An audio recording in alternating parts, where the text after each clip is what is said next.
Welcome to the Pivot Experience podcast, where leadership transformation isn't just a concept, it's a journey we take together. This is where real leaders share real stories about the moments that changed everything. In each episode, we dive deep into the pivotal experiences that transformed good leaders into great ones. Whether you're a seasoned executive, a rising star in your organization, or someone ready to take that next big step in your leadership journey, you're in the right place. Get ready to learn, grow, and maybe even find that spark that ignites your own leadership pivot. This is the Pivot Experience podcast, where your next breakthrough starts here. What's up and what's happening, TPE family? We're back with another episode of the Pivot Experience podcast, where our aim and goal is to help you pivot into your next. As you guys know, we like to have guests on the show that I feel bring a level of expertise and experience that will help you pivot into the next season in your life, into the next promotion, and into the next step that you want to take. And on today's show is no different. I am fortunate to be able to host a young lady by the name of Kathy Kirchner. She comes to us with early origins in Montana, but I'm not going to jump too far ahead here. I'm going to let her tell her story a little bit. But first and foremost, how are you doing today? I'm doing well. How are you? I can't complain one bit. It is another warm day here in Southeast Texas, but another day, as some of my elders would say, another day above ground is always a day worth living and being Always happy. A good one. Always a good one. So before we get started, can you give us a brief just summary of who you are and what you're about? So Kathy Kirchner, I'm currently the Senior Vice President of Service Assurance at Zayo. We're a fiber optic broadband telecommunications company serving North America, and we have operations in Europe also. As you had mentioned, I was born and raised in Montana. I know we're going to have questions about that, or it'll be part of the questions, but live in Denver currently. I've lived here for the past 17 years. So still not as long as I lived in Montana, but probably qualify hopefully here pretty soon to be a native at some point. Um, I've been in the telecommunications industry for well over 30 years, and it has been an interesting career. And starting in the call center at a telecommunications company to where I am now. So lots of twists and turns, and love technology, and couldn't have enjoyed a career and an industry to be a part of more. So. And then personally, I'm married. I have 2 dogs and a cat, and again, live in Denver and enjoy the fresh air and everything that it has to offer. So. No, love that. So I don't know, do you consider Montana and Denver like northwest, or just west, or what? How do you guys identify yourselves geographically? I think mainly, West. I made the mistake once of kind of referring to it as Midwest because I felt like, well, it is kind of in the middle, and I was schooled. So definitely the West. Excellent. And so your story is one that strikes me to be something that my audience can really resonate with. Started out, and you kind of mentioned this, a little bit in your intro, that you started in the call center and then work your way up to being the senior president of Senior vice president. Mm-hmm. senior vice president. So that's pretty remarkable to be able to start it in one phase and then work up to another. But your story starts even before that. It's mentioned that at one point in time you was working 3 jobs trying to pay student loans, as most of us are doing, right? Let me ask this question. What was your mindset during that period in time when you were focusing on keeping all these plates spinning? How did you muster up the courage and the strength to continue to move on and move forward? Yeah, I mean, I think a lot of it was a little bit of necessity. I grew up in a very small farm and ranch in Montana. We didn't have a lot growing up. Farming is a very challenging and tough business, especially in eastern Montana, where you're 100% reliant on the weather and the markets and everything else on whether or not you're going to have a good year. So I started, working as early as I could, and that was, in the state of Montana at the time, they had, program that was a state program that you could start to work at an earlier age than normal. And started to do that, worked on the farm, obviously started doing that at a very young age, helping out and those kinds of things. So I always kind of had sort of that kind of work ethic and, I guess, you know, expectation around, making sure that I could help provide, and work. So when I first started college, it's interesting. From sixth grade on, my plan was I was going to go to college and I was going to go into music. So I was a piano player, had gone to different festivals, was in band, did all the stuff, right? And just really, really enjoyed music. So that was my plan. And then got a scholarship to go to Montana State University, and by the time I was mostly through my first year, I realized that music as a hobby is very different than music as a career. So I mean, even for that scholarship, it was, you had to accompany so many people, you had to be in so many bands and all of those things. And I didn't really just have time in between that and schooling and work. I didn't have time to necessarily just enjoy music, to kind of on my own terms, and just to just really enjoy it as a hobby, and realized very quickly that that's probably, music was not going to be the best choice. But I also didn't have a great backup plan either. So I had to, over the course of finishing that year out and another semester, figure out what I wanted to do. And so at the time, and I'm dating myself, it was the mid 90s, early 90s, I guess I should say. And, I said, well, what am I going to do? I had this plan to be in music, but I do know that, financially, I need to stay on track to finish college when I thought I was going to, and how do I make up that time? And I had gone to a college fair, or I think it was more like a career fair, and DeVry, which was the school that I ended up going to, was there at the career fair, and they were talking about their telecommunications management program. And the recruiter there was talking about how you could pick your salary if you got into telecommunications. And this was at the time when all the first big rounds of fiber were being buried. And as soon as he said pick your salary, my ears perked up. I had no idea what telecommunications was, but I thought I gotta hear more about this. So they talked about it. I thought that sounds interesting, and I signed up. And I lived really actually closer to Canada, and I wanted to actually go there. But also, because I wasn't a citizen and I needed to work, I chose to go to Kansas City, where Sprint, who is a company that doesn't exist anymore, but you've probably heard of them because T-Mobile acquired them, was a long distance company at the time and headquartered out of Kansas City. So I started at DeVry in Kansas City, and immediately got a job with Sprint in the call center. That was part time, along with, and this is the three jobs thing, along with a job loading semis at United Parcel Service overnight, and a job at Burger King on the weekends, while I was going to college, because I needed to work to pay for school and housing and all of those things. We didn't have the means, to pay for college. My parents didn't necessarily have the means, obviously.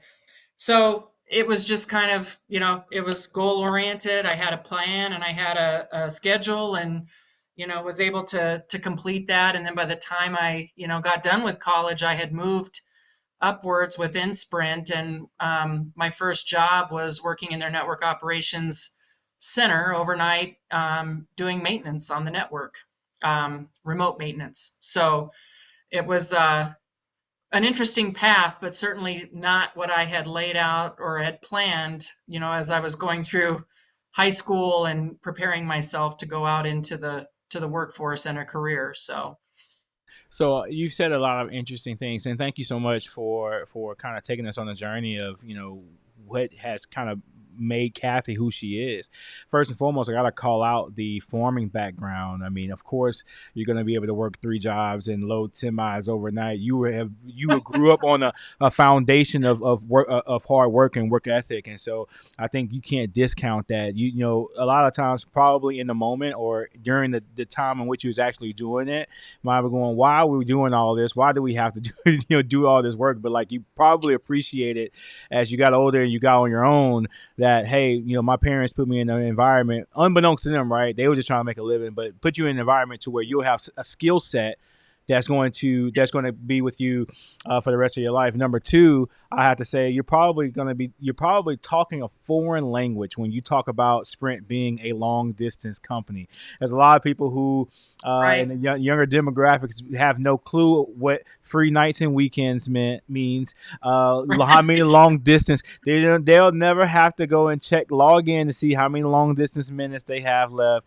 So things have just really changed, and I think it's pretty cool. You bring up DeVry, you bring up a lot of the things that were not say nostalgic, but were common to a certain time, and you've kind of had the luxury of watching telecommunications grow for being in that field for 30 years and still being a player in it. You're at the cutting, you probably watched the cutting edge advancements just happen over time. And so I guess, and this is not on my list of questions, but it's kind of sparked a thought for me to ask you, just like, what role has innovation played in keeping you competitive in the market spaces that you've been in? Yeah, I mean, it's probably endless, right? I mean, innovation and technology, and I think being in the field, what's kept me going through it is just the constant change, how it improves people's lives, and allows folks to excel and be better. I mean, I grew up in a time where, you did homework on paper, and you worked on it at school, and you think about the role that technology plays even now, where students are doing their homework, they're uploading it, classes are virtual. Look at even just as people think about being educated and advancing and their development, whether it's through their school years or as they you know move forward in life. It has just played such a critical role, and the technology that we provide in telecommunications is at the very foundation of that. Think about healthcare and all the advances in healthcare and how many people now have access to healthcare virtually that didn't have it before, and all of those things. But I think as it's helped me, one is just the constant change and how it enables so many things in the world, and whether it's human development, businesses, communications, knowledge, um, it has always just made it super exciting for me. I've never looked at it as a job. I've always viewed it as kind of it's just I just love to come to work every day, and because I love technology, and I think it has certainly helped me grow in my career. Everything from whether it's additional training, whether it's learning, research, being able to connect with my teams. I've led very large teams, teams around the world, even in the current role that I'm in, teams, across North America. Um, you know, it, the ability to be able to connect with them virtually, see their faces, and I know a lot of, I mean, we think even about COVID and how we almost transitioned into more of the remote working than we ever had. How technology enabled that is a great example of how I've been able to connect with people, build relationships, collaborate, learn. Um, that I think has been pivotal to how I've continued to grow in this industry and in my career, even though I started so many years ago and have seen it evolve so much. No, no. I don't know if you ever heard of and you probably have, the Working Genius assessment by the Table Group from Patrick Lencioni, and one of my geniuses is innovation. So I always love to hear and it's kind of a bit of a double meeting for you because you're literally in the tech space, and then so you're innovating from a product standpoint, but you're also looking at how do you incorporate those innovations into how you guys do work and how you communicate. So I love hearing, how people in your position are leveraging technology and leveraging innovation to be innovative, to be able to get their jobs done a little bit better. Now you go from working in the call center to being over or leading 11,000 plus employees. Can you walk me through some moments that have helped shape your leadership philosophy during that time? Is there some stories that stick out to you that really challenged you as a leader? Were there any moments where some of the decisions that you made kind of like knocked it out of the park in terms of you expressing your leadership prowess? Like, what are some things that come to you in your mind as it relates to your leadership journey and what shaped it? Well, I think there's so many things. And, when I first started in leadership, it was with smaller teams, um, which I think was very foundational to kind of understanding leadership and building relationships with people and understanding how to lead and engage with folks in the way that's going to be most meaningful to them. When you start to get into larger teams and things like that, if you start with too large of a team, you don't. I'm thankful I didn't, because I think it gave me the opportunity to have a small team and to be able to really learn to lead and connect with people on a smaller scale, which wasn't even, necessarily in the industry directly like I'm leading now. It was related. It was within, that Sprint organization, but it was in an area that was really more administrative on the equipment side. And um, it allowed me to learn from those employees, to build trust, to learn how to lead in a collaborative and supporting way, because you kind of had the time to do that with a smaller team. And then it just kind of, I think, set me up for being able to, as I grew and had to lead larger teams, and then ultimately as you kind of go into different layers of leadership, a lot of that has to evolve a little bit, right? Because, as you go higher up, the level of people that you're leading were once, the level that you were, and you think, and I just would try to lead in such a way that I felt like I wanted to be led. Whether that was, how I collaborate and support people, how I build relationships, how I, support and guide and, remove obstacles versus, telling people what to do, and really, empowering folks to be able to do what they need to do. So I think those would be some of, I think, the biggest things that I felt good about being able to go from a small team to at its peak. I don't lead that many people now. I have around 400 or so, but that was the largest team I ever led, was just around 11,000. And that was a combination of internal employees as well as contractors. Um, and there's a whole different, kind of dynamic that can, you have to kind of factor in when leading direct employees versus indirect employees, and how do you bring those teams together and operate as one unit. And so I think that was probably the biggest win. I think one of the things I learned early on, but probably learned the hard way at times, was just exactly that, the empowerment of people, and how that's more important when you have the time and can provide that opportunity to do that versus just doing it yourself. It can be, especially as you kind of move up and you've kind of done it yourself already, and you know what needs to be done, and you just, the faster path would just be to do it yourself, or to just tell folks how it needs to be done, versus, you know, let folks be empowered to come to the conclusion of how it needs to be done. Because many times when you're allowing that, you're getting the best thought process, the best thinking out of everyone, and you're going to come to the right conclusion. So it's always better to provide that opportunity anytime you can.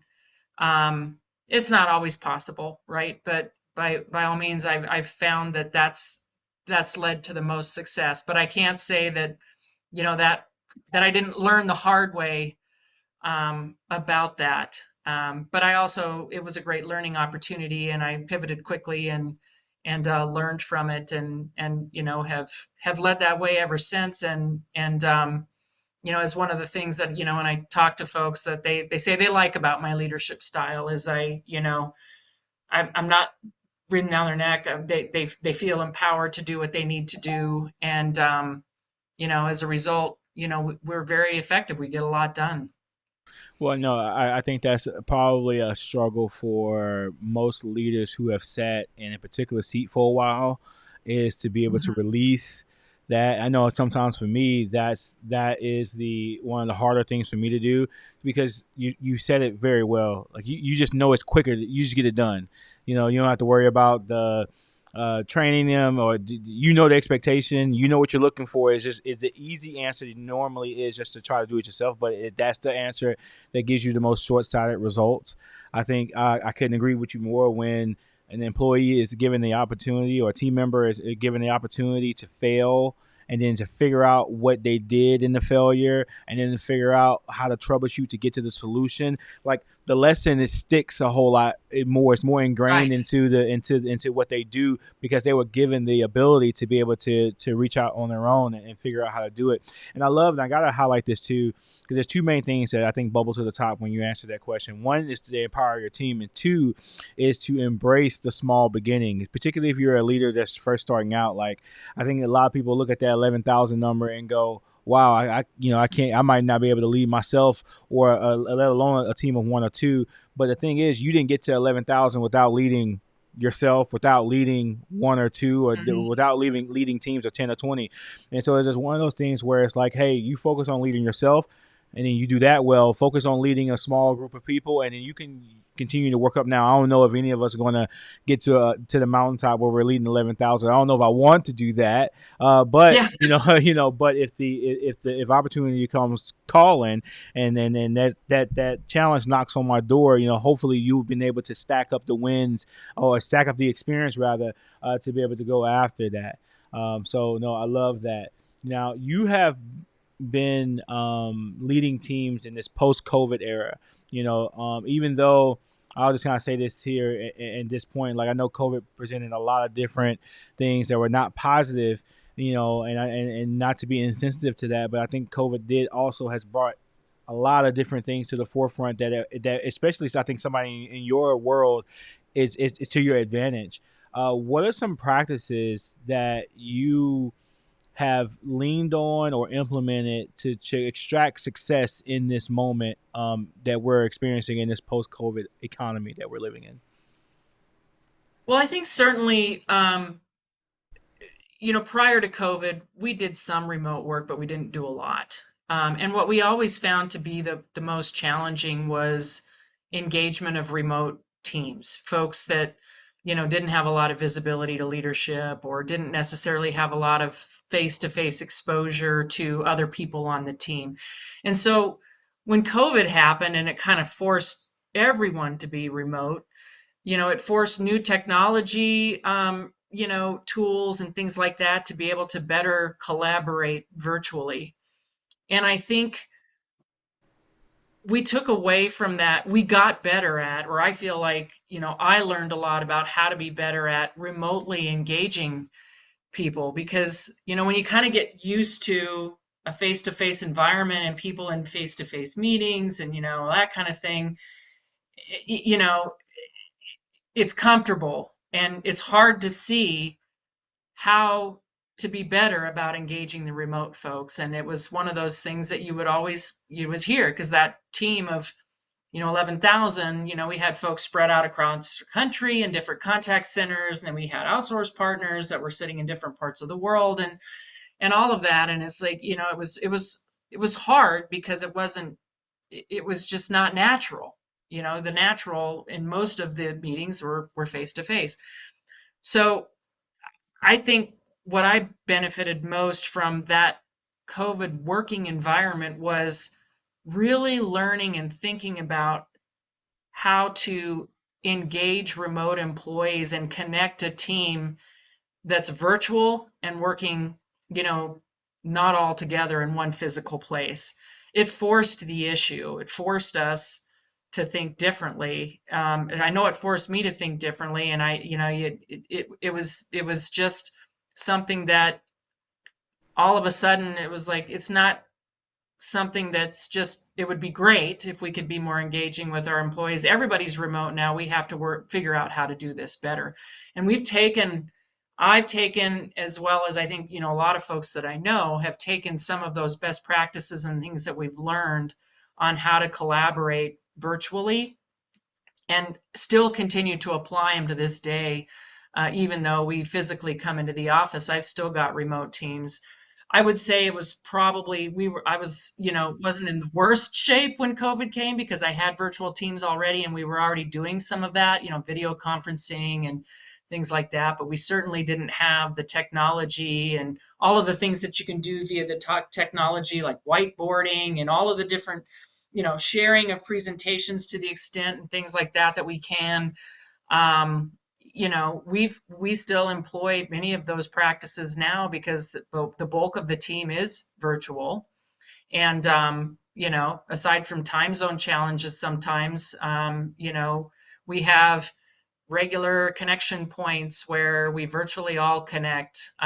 We have chat groups going all the time, different rooms for different, catch ups and teams to work together. And, and those are just some of the more common ones, right? But those things today, even though we have like a hybrid environment here at Zayo, that's only for the people that are in places where we actually have offices to go to. Many of our people are 100% work from home, and it's really been transforming, and how we continue to be able to operate that way and just get better and better at it based on what we learned and had to deploy during the COVID era.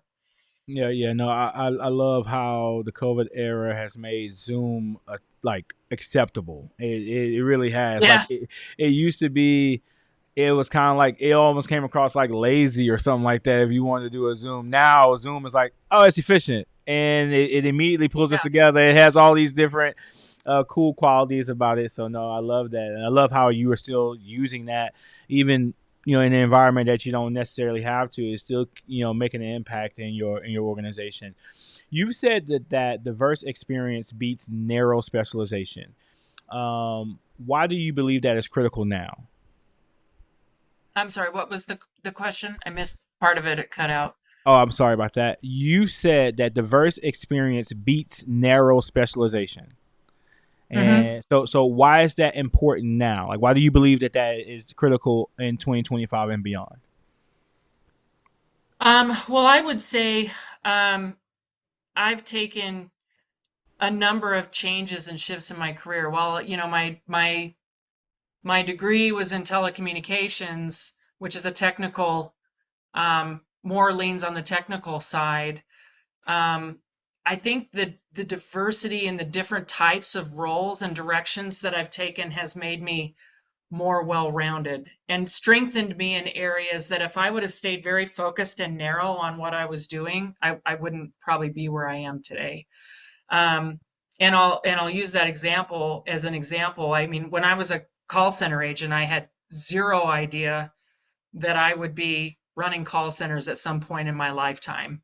All I could kind of think about at the moment was, I'm calling, and I was doing market research. So I was that person that would call at dinner time and ask you if you had time to maybe talk to me for 5-10 minutes about grocery shopping preferences and, that kind of stuff. Right. So it was, it was a little bit of a defeating job. And there was quota and it was stressful and all these things that you had to meet and connections and all that stuff.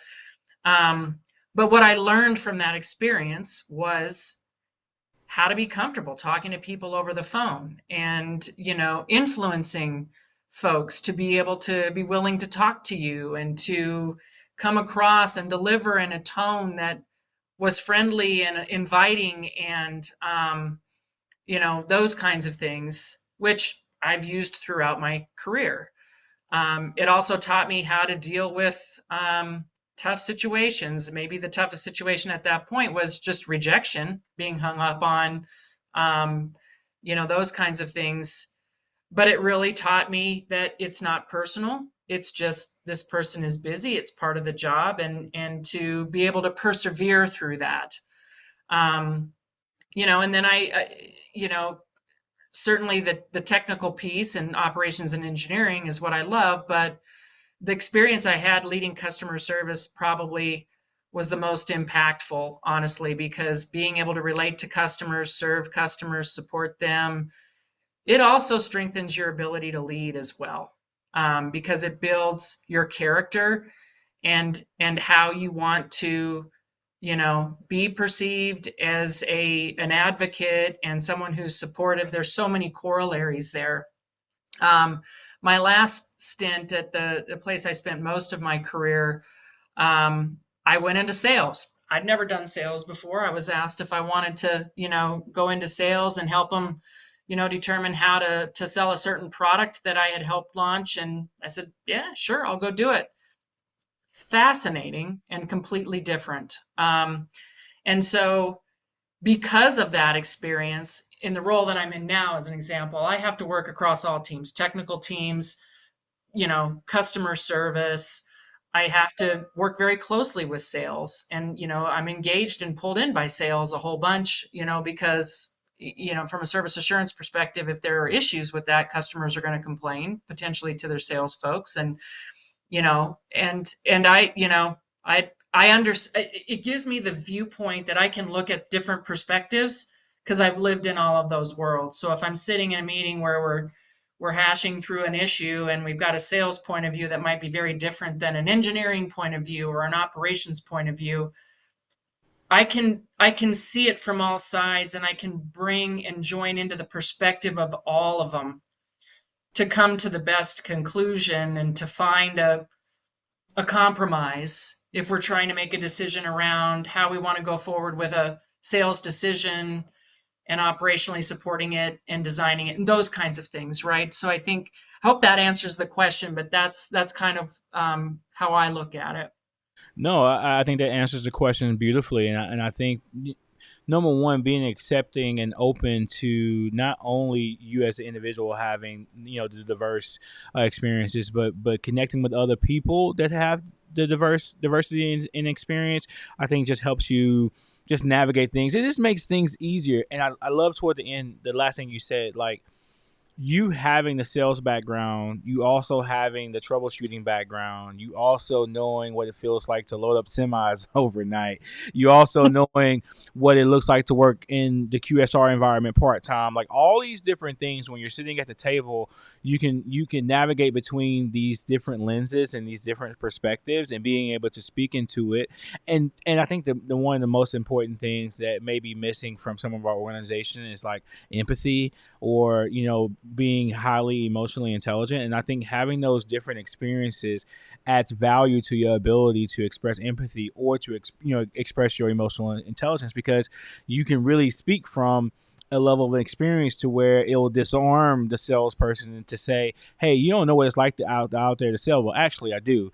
You don't know what it's like out there for this. Well, actually, I do have some experience with that. And I think that when you are open to having those experiences, or at least being exposed to it, gets more respect, more validation. The ears are more open to receive what you're trying to say, and then that compromise that you were speaking of, you could probably happen a whole lot quicker, because they're like, well, I'm talking to somebody who has a point of reference of what it is that we're doing. So no, you answered that very well, very very very very well. And I'm gonna try to land this a little bit. And so last couple of questions are going to be around that. And this might be a blindsiding question. I'm not meaning it for it to be, but you've done such a wonderful job answering all these questions. I don't think that can be. But what is one misconception people could have about climbing the executive ladder like you have? What is one thing that maybe you want to dispel about the climb? Or if there's nothing to dispel, what is one thing that you think is the most important that you've held on to from a mindset standpoint to get you to this place? Yeah, it's a tough question. But I think one of the misconceptions is that there's a certain presence or, ability to play the game or politics that you have to be able to navigate and should expect to align to in order to be able to climb the ladder. Um, I I never did that, so I am not a political, like I don't play the political game well. I'm very transparent and candid. Um, and I have people tell me that, oh no, you definitely play the politics well. I'm like, I don't know what that means. I just, I you don't have to lose sight of yourself or change yourself to do that. And I've always kind of looked at it as if, and I've never really kind of set my sights on climbing the ladder. It was never really kind of something that I said, I got to be the COO one day. I mean, I never, or I want to be an SVP someday. It never really was how I looked at my career and how I wanted to be successful. It was always about making a difference and being able to bring what I had to offer and my knowledge to a place where it could be utilized, appreciated, and leveraged. And I think that one to me is one that I've heard from folks, and it isn't. And I think there probably was a time when this was the case, right? Where, you had to be all buttoned up and, there was this view of executives are wearing suits and, the whole thing and sitting in all these big boardrooms. But I was lucky enough on the technical side and in the customer service world that I just, being my authentic self and, not, it wasn't about being dressed up and wearing makeup or whatever it was, it was just, I'm here because I'm here to do a job. I'm here to help people. I'm here to make other folks' jobs fun and meaningful.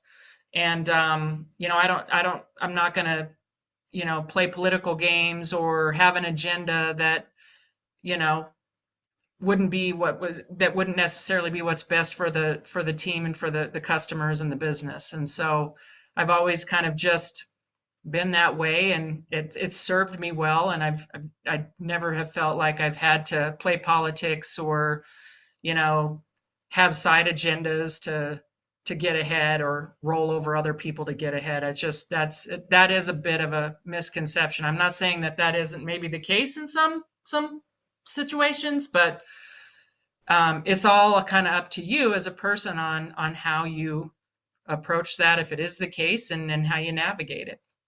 Show up as your authentic self. That's the word. Show up as your authentic self. Continue to grow. Continue to push. I would say, Miss Kathy, you are chalked full of grit. And getting it done. This, if that's a word, I don't think it is, but we're gonna make it up today. But no, I thank you so much for entertaining us and giving us a peek into what sounds like to me a very successful career.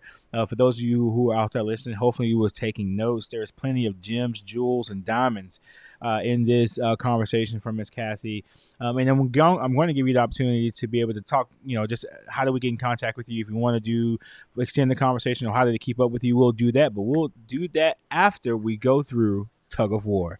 All right. So those for well, those of you who are who listen to this podcast in passing or religiously, you know that we have a segment called Tug of War where I give our guests 5 sets of words and they're tasked to pick one word out of the pairing and give the reason why they picked one over the other. So, Miss Kathy, are you ready to play?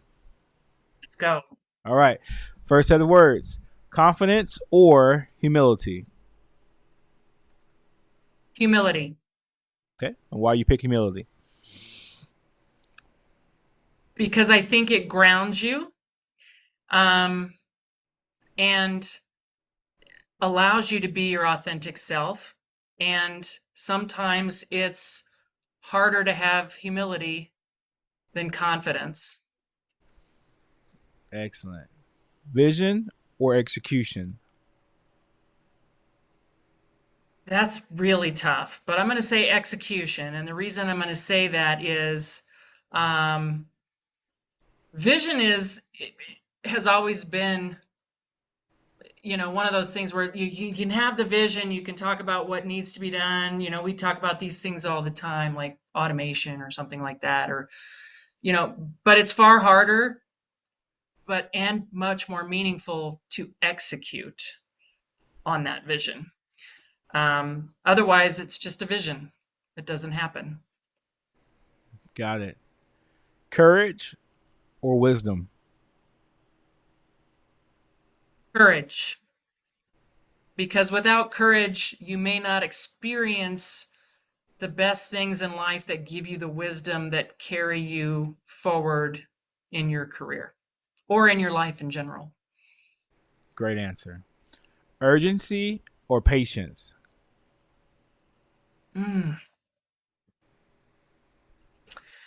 Well, I live in a world where urgency is very important because I'm dealing with outages and customer impacting situations all the time. But urgency doesn't necessarily, in my mind, replace patience. Urgency, I think, ensures that you move forward as quickly as possible, whether it's to solve problems, whether it's to meet, needs of customers, whether it's, to deal with a situation in your life. You can urgency can be sometimes harder to execute on because you have to make the right decision that you would want to make when you're patient, when you're trying to act with urgency to the best of your ability. So to me, again, it's probably, at least for me, is a little bit more challenging, but a necessity when dealing with important issues, whether it's in the workplace or your life. So, Okay. Doing great. Last set here. Clarity or flexibility? flexibility. Um, Sometimes I think if you get so rigid and have to have perfect clarity before you make a decision, you'll never make a decision. Flexibility in the decision-making process is critical. Um, but flexibility is also one that ties into so many of these other words that we've talked about, whether it's execution, whether it's urgency and things like that.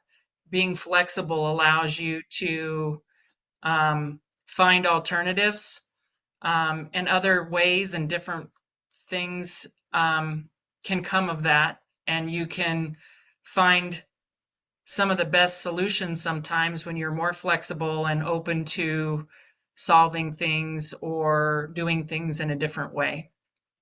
No, excellent. Excellent. Well, great job and kudos to you for playing tug of war. There are never any wrong answers, just the great ones that you guys come up with. So no, I enjoyed every answer that you gave us today. Well, that is concluding our time. Before we get out of here, Miss Kathy, if I wanted to extend following you or keeping up with you, how would one do that? Probably the best way is on LinkedIn. I'm not on tons of social media, but I am on LinkedIn, and my profile is out there, and that's always a great way to stay connected with me or reach out to me. So Very good, very good. You guys go follow Kathy Kirchner. Did I say that? I'll make sure I yes, got you it. did. Okay, I'm You sorry. got I it. just want to make sure I got it right. But TPE family, this has been another rich episode filled with real life experience. I love when we have guests on here who are not just giving us theory. They're giving us their real life things that they have gone through, the successes, the failures, the challenges, and opportunities. If you didn't catch nothing today, you might want to hit the rewind button a few times because there was plenty that was said by Miss Kathy today. And until next time, TPE family, peace.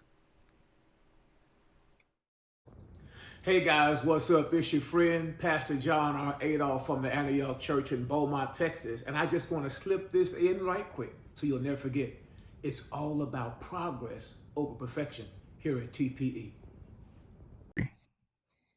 Tap into the Pivot Experience where we help young, hungry entrepreneurs move on to the next step.